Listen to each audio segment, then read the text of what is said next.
negara memiliki sistem pemerintahannya masing-masing, yang berarti setiap kepala negara seperti presiden atau perdana menteri juga memiliki masa pemerintahan yang berbeda-beda. Umumnya seorang presiden atau perdana menteri terpilih akan menjabat selama satu periode kepemimpinan, yakni 4 atau 5 tahun. Namun tampaknya tak semua presiden atau perdana menteri terpilih bisa berkuasa selama itu.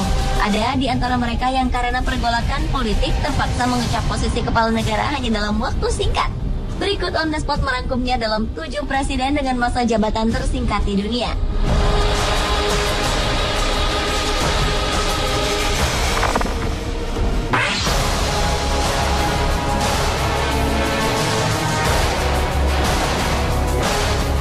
Lupe Rosalia de Fernández Serrano Arteaga de Cordova, atau yang biasa dipanggil Arteaga, adalah seorang politikus Ekuador. Ia pernah menjabat sebagai presiden wanita pertama di negara itu pada tahun 1997.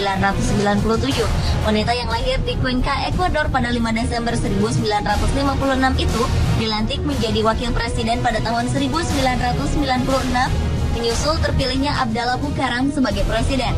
Setahun setelah pengangkatannya, Presiden Bucaram dinyatakan tidak layak untuk memerintah oleh Kongres.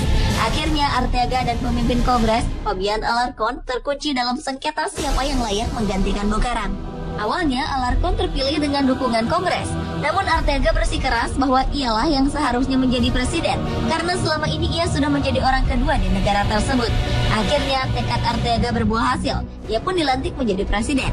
Sayangnya 2 hari kemudian Alarcón yang menginginkan jabatan presiden kembali mempersoalkan kedudukan Arteaga dengan mengantongi dukungan penuh dari Kongres.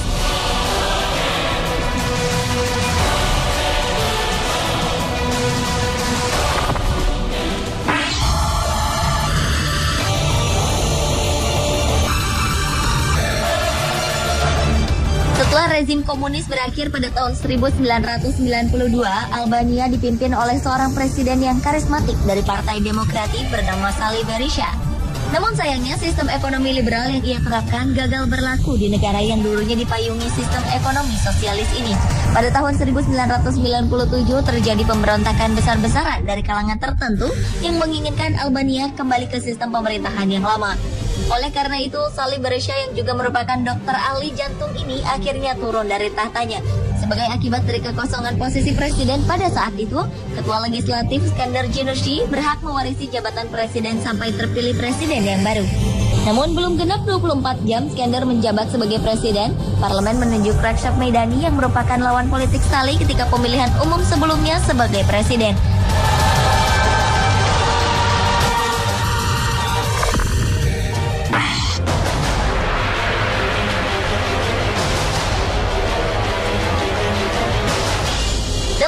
Sejarah Jerman, ketika Adolf Hitler berkuasa, Dr. Joseph Goebbels, seorang politikus pro-Hitler, pernah memegang jabatan sebagai kanselir selama kurang dari 1 hari. Di Jerman, kanselir merupakan jabatan setara Perdana Menteri. Sesuai dengan perintah Hitler ketika ia mati, kekuasaannya akan diwariskan pada Joseph Goebbels yang banyak berperan dalam pengambilan keputusan Hitler selama Perang Dunia Kedua. Di akhir hidupnya, Hitler sempat mengalami paranoia atau kecemasan yang berlebihan yang menyebabkan dia menjadi tak percaya dengan rekan Nazinya sendiri. Ia hanya percaya kepada Joseph yang dinilainya sebagai orang yang paling setia. Setelah Hitler bunuh diri di tahun 1945, Goebbels mewarisi kantor dan jabatan Hitler sebagai kanselir. Sayangnya, 5 jam setelah menduduki jabatan itu, Goebbels dan keluarganya memutuskan untuk bunuh diri juga karena terdesak oleh pasukan Rusia yang sudah menduduki hampir seluruh wilayah Jerman.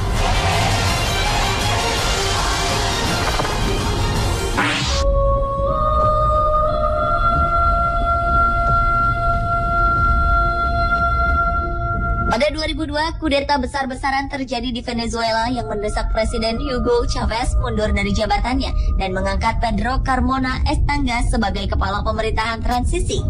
Namun, baru 2 hari pemerintahan yang baru di bawah Estanga berjalan, giliran para pendukung Chavez mengadakan pemberontakan besar-besaran dan meminta Estanga untuk mengundurkan diri. Awalnya, sang presiden menolak meletakkan jabatannya. Namun akhirnya Estanga terpaksa melarikan diri karena ia terus didesak dan istananya telah diduduki oleh para pemberontak yang ingin mengembalikan tahta itu pada sang pemimpin Hugo Chavez. Namun dalam sistem pemerintahan Venezuela, presiden yang telah mengundurkan diri tak bisa dipilih kembali kecuali ditunjuk oleh presiden sebelumnya. Akhirnya para pemberontak meminta wakil presiden ketika itu, Diosdado Cabello, dilantik menjadi presiden untuk kemudian menunjuk Hugo Chavez menggantikan posisinya sebagai presiden pada 14 April 2002. Cukup membingungkan ya?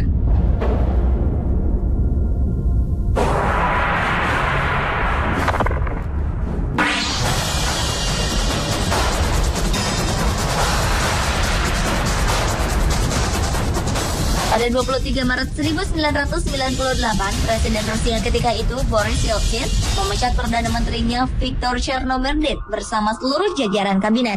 Yeltsin kemudian mendeklarasikan dan menunjuk dirinya sebagai Perdana Menteri sampai konstitusi mendapatkan pengganti Perdana Menteri yang sesuai. Namun beberapa jam kemudian, seorang penasihat politik Yeltsin mengatakan bahwa Presiden tidak bisa menunjuk diri sendiri sebagai Perdana Menteri, karena hal itu tidak sesuai dengan konstitusi dan undang-undang. Yeltsin pun akhirnya mengundurkan diri sebagai Perdana Menteri dan mengangkat orang lain untuk menduduki jabatan tersebut.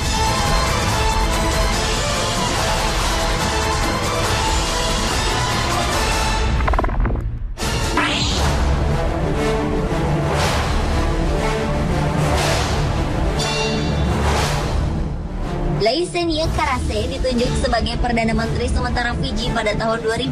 Ia merupakan seorang politikus sipil yang ditunjuk oleh kudeta politik ketika itu. Pada awalnya, Karase menyebut dirinya sebagai Perdana Menteri sementara. Namun kemudian ia berubah pikiran dan ingin memperpanjang masa jabatannya. Konstitusi Fiji melarang Perdana Menteri sementara untuk menjabat selama 2 kali berturut-turut dan harus digantikan oleh orang lain. Karena konstitusi juga menolak untuk melakukan pemilihan umum, akhirnya sang presiden yang ketika itu menjabat, Ratu Yosefa Iloilo, menunjuk rekan dekatnya Ratu Tevika Momoedonu sebagai Perdana Menteri dengan kesepakatan bahwa setelah 24 jam ia akan mengundurkan diri.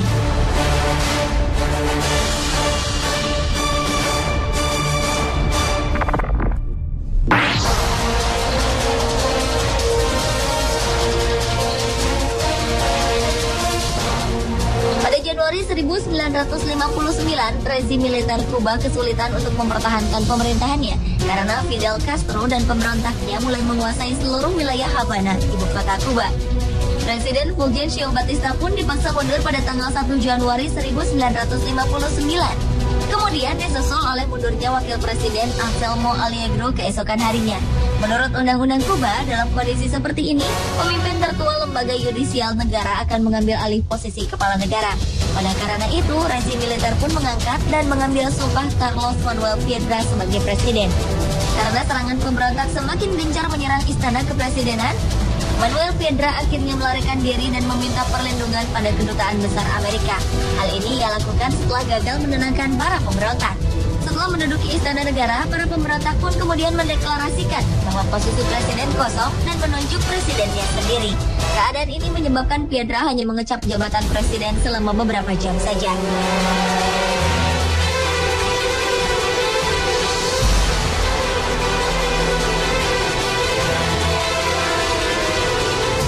Pemirsa, itulah 7 pemimpin negara dengan masa jabatan tersingkat di dunia versi On The Spot.